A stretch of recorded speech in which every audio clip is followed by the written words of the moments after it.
क्या ख़वातीन को पादरी होना चाहिए? मैं अपने तमाम दोस्तों को बाइबल स्टडी चैनल में वेलकम कहता हूँ। मेरा नाम नासिर जॉन है और आज हम ये देखेंगे कि क्या ख़वातीन को पादरी होना चाहिए या नहीं।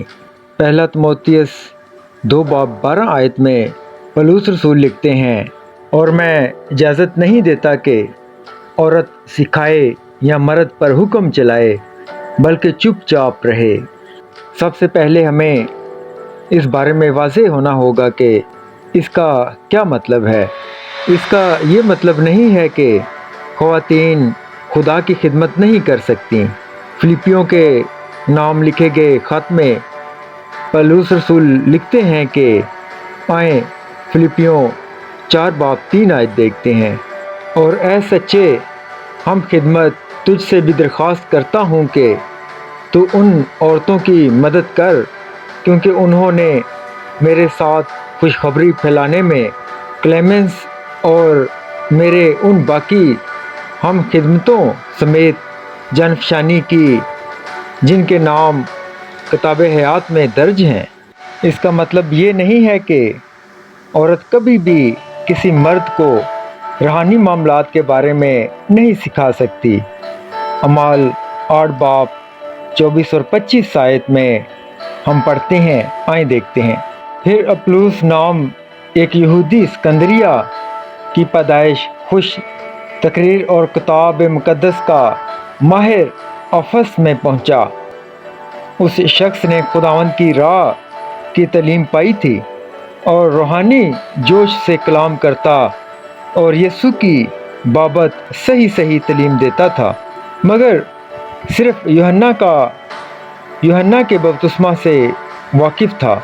हमने पढ़ा कि अप्लूस ने तबलीग शुरू की, लेकिन उसे अंजील पर कोई वाज़ेह गिरफ्त नहीं थी। फिर उसमें कहा गया है कि आए इस बारे में बाइबल मुकद्दस में से एक हवाला देखते हैं। अमाल 18:26 आयत।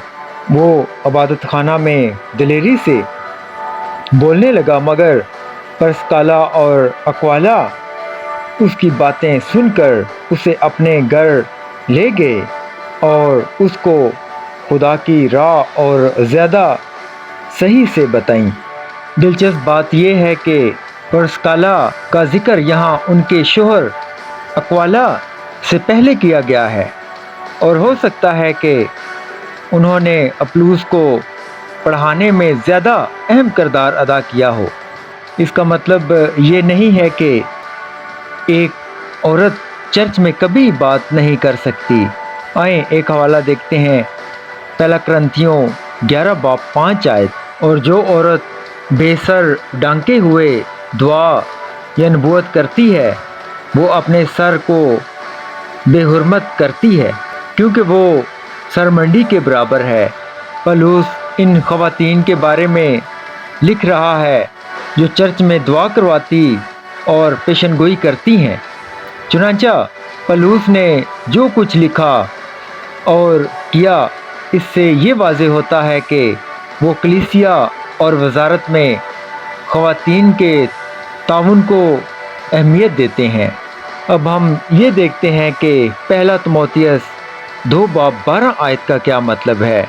जैसा कि हम शुरू में ये वाली आयत पढ़ चुके हैं, लेकिन मैं चाहता हूँ कि दोबारा से हम इस आयत को पढ़ें।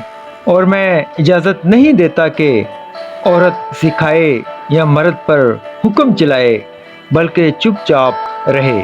अब इस आयत का क्या मतलब है?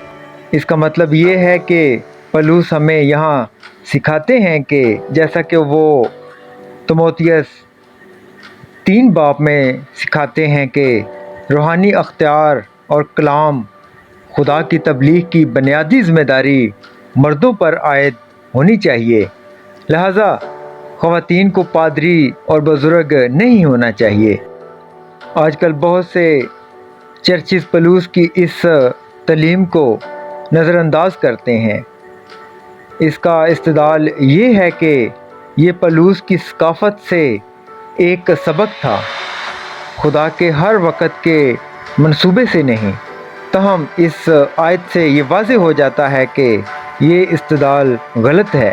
پالوس کے حکم کی وجہ یہ ہے کہ آئیں ایک حوالہ دیکھتے ہیں، پہلا تموتھیوس 2:13 آیت۔ کیونکہ پہلے آدم بنایا گیا، اس کے بعد حوا۔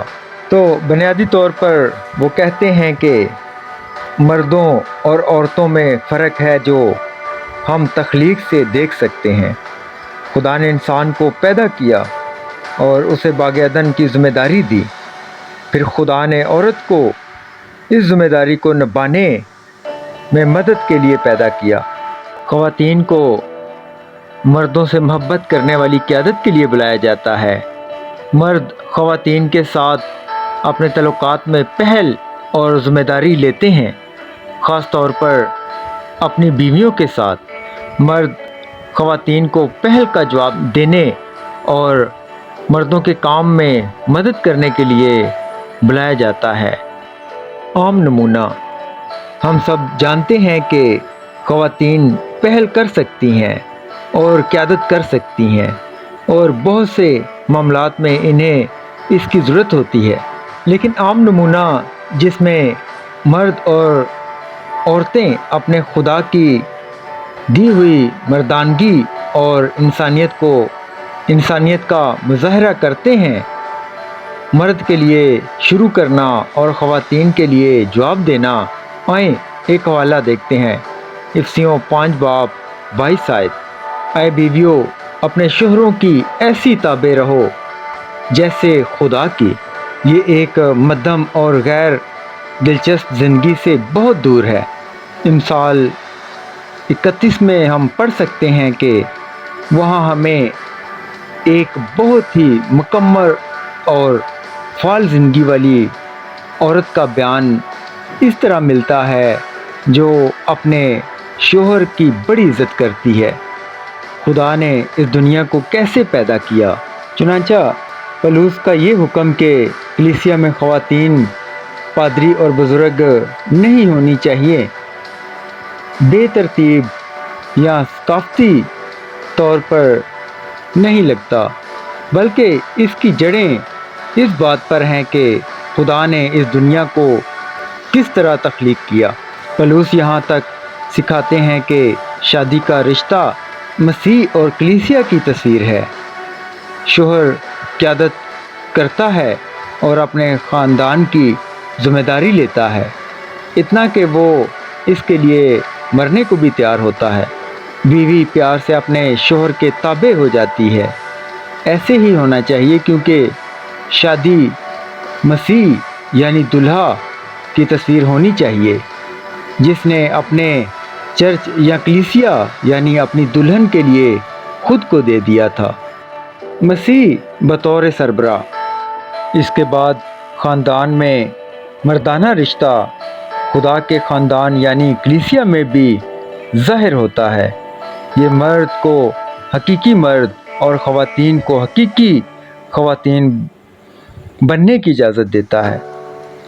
مسیح کو سر کے طور پر اور روحانی طور پر بالغ مردوں کو، پادریوں کو اور بزرگوں کے طور پر رکھنے کے ساتھ کلیسیا کی تمام ارکان مرد اور خواتین کو ان روحانی تحائف کے ساتھ خدا کی خدمت کے لیے بلایا جاتا ہے جو خداوند نے ان کو برکت دی ہے۔